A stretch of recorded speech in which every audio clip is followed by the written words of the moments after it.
Saan ka nakakita? Pera ng congressman, pera ng taong bayan. Magpapatayo ng barangay hall sa bangketa. Kala ko ba tagagawa kayo ng batas? Narinig natin, yan, si Yorme ano, si Yorme gigil na gigil, si Yorme at makita nga natin dito. Ito po yung post ni Ate Melby, no? Ate Melby channel. So ito po yung dito, gigil na gigil dito si Yorme, no? Dahil nga dito sa itinayo ng isang barangay hall. Ito, di ba? O, yan po yung barangay hall na binabanggit o pinapatukuyan pinapatungkulan ni Yorme. At ako no, mas gusto ko pang subaybayan ito si Yorme, no? Mas gusto ko pang subaybayan ito si Yorme sa kanyang mga ginagawa kaysa subaybayan ko yung mga ginagawa ng mga binoboto yung mga utumang dyan sa Congress at yung mga dyan sa Senado at yung sa mga laging nagsasalita dyan sa ano, dyan sa PCO, no? Yung mga alipores ng presidente ng Encantadia. Mas gusto ko pang subaybayan ito sa Yorme kaysa kanila. So ito po yung binabanggit ni Yorme na talaga namang kakaiba nga naman talaga ito, no? Ayan, no? Kung makikita natin dyan, ang laki tignan, no? Napakalaki tingnan, nga tinitibag na. Pero ayan, no? Mga siguro ang harapan niya, ganyan, ganyang itsura, yan, no? So, dyan po natin makikita yung tinatawag na panlilinlang. Bakit panlilinlang sinabi ko? Dahil yan, kung titignan mo siya, di ba, ang laki ng building. Wow! Building, ang laki. Di ba? Ayan, may nakasulat ng barangay. Ang ganda ng pagkagawa nga naman, no? So, yan po yung panlilinlang pakitang tao. Bakit? Pag titignan mo sa gilid yan, Pag titignan mo yan sa gilid, ang makikita mo dyan sa gilid ay ito. Ito yung makikita mo dyan sa gilid. Saan ba yung makikita mo dyan sa gilid, Hanapin natin. Ay, wala pang ano yan, wala pang 2 metro. Yung makikita mo dyan sa gilid ng ano na yan, ng gusali na yan. Kaya, ayan, So, yan po yung gilid, no? Makikita natin. Yan.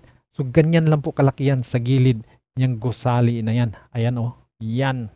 Ganyan lang kalaki. Pero wala pang 2 metro yan, Di ba?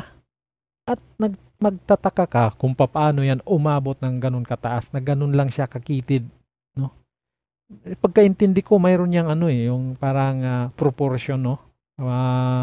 Siyempre, yung mga ganun na itsura ng building, proportion na medyo nipis na pataas. Hindi naman parang ginawang bakod ba yan? 'Di ba? Pag ganyan yung mga proportion ng mga ng building. Buti yung binigyan sila ng ganun, umabot ng ganun kataas. Hindi ko lang sigurado, pero hindi po talaga proportion yan para sa kalaki niya, sa taas niya, dahil malaki ang posibilidad na matuwad yan. Ibig sabihin matuwad, matumba, maghanginin. Pag may lindol, dali na siyang mapaling, matumba, kay hindi proportion yung height niya yung sa lapad niya at sa yung sa size niya. So, mas maigi pa siguro yung nagtatayo ng tangke ng tubig, kay proportion naman, proportion.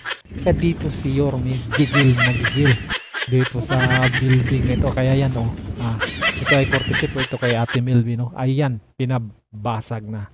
Ngayon, dinidemolish na ang kalukuhang ginagawa ng mga dyan, nakaupo yan, no? So, ang ko lang yan, yung mga barangay, so, kung sino man yung kapitan dyan, kung ako man residente dyan, ako yung kapitan dyan, hindi ko na ibuboto yan. Hindi ko na binuboto yan. Mapayag ka, magtayo ka ng ganong klase na establishment o barangay hall. Kung magtatayo kayo ng barangay hall na ganon kalaki, ganon lang ang itsura, ganon kakitid. Alam niyo, narinig ko yung dyan, yung isang nagsasalita dyan kung magkano ang inabot niyan. Ayon sa naririnig natin, kulang-kulang 20 million di umano, kulang-kulang siguro mas mga 18, 19 ang nagagastos niyan. Tapos ganyan, di ba, napakasayang yung pera na nagagastos niyan.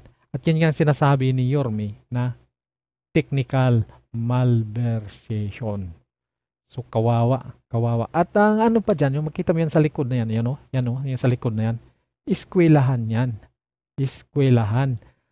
Grabe. Hindi mo nga talaga maiisip kung paano nila naisip na magtatayo ng building.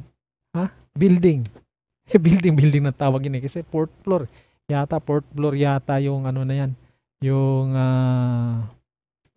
ginagawa nila yan. Oh. Kikita mo na yung eskwelahan nasa likod. Ayan. Pinagtulungan na nilang babakbakin. Yan oh. Ganun lang kalapad yan.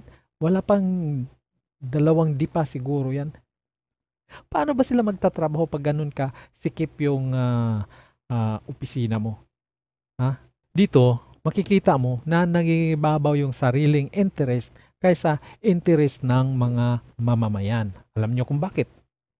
Kung may interest pa sa mamamayan yan, hindi dapat itinatayo yan dyan. Hindi dapat papayag yung kapitan dyan o sino mag-ano dyan na magtatayo ng ganyan-ganyan. Unang-una, nasa bangkita. At sinabi nga, ang bangkita ay walang sino mang pwedeng mag-akupa. Walang sino mang pwedeng magharang dyan sa bangkita. Kaya si Yorme dyan sa Metro Manila, inaalis yung mga naghaharang sa bangkita. Dahil yan nga ang ipinagpapatupad na ang bangkita ay para sa mga taong dumadaan ng hindi masagasaan sa kalsada. O tatayuan mo ng mga establishment, struktura, kagaya niyan. Hindi lang talaga yan na ordinaryong kariton. Building. Building ba matawag yan? Building kasi po, tingnan mo. Ganda pa naman ang pagkagawa sa bagay. Sobra-sobra pa naman sa ilang multimillion pa naman ang halaga. Talagang maganda talagang itsura sa presyo pa naman. Diba?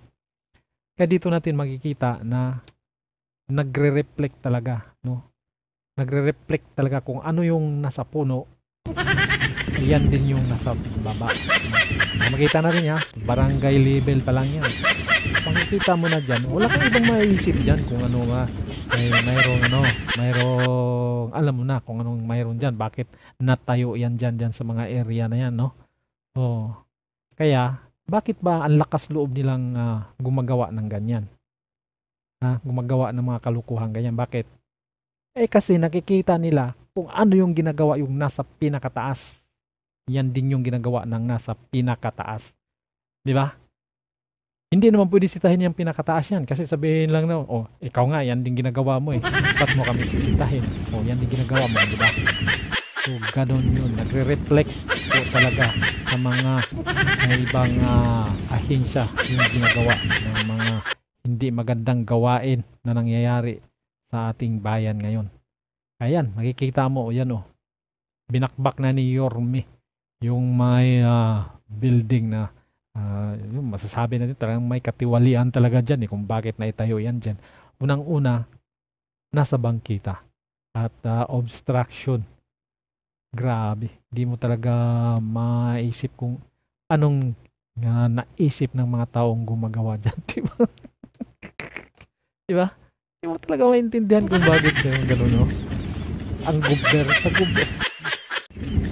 Grabe, gano'n na ang nangyari sa Pilipinas ngayon under sa presidente ng Encantadia. Kaya mas gusto ko pa talagang subaybayan ito si Yorme.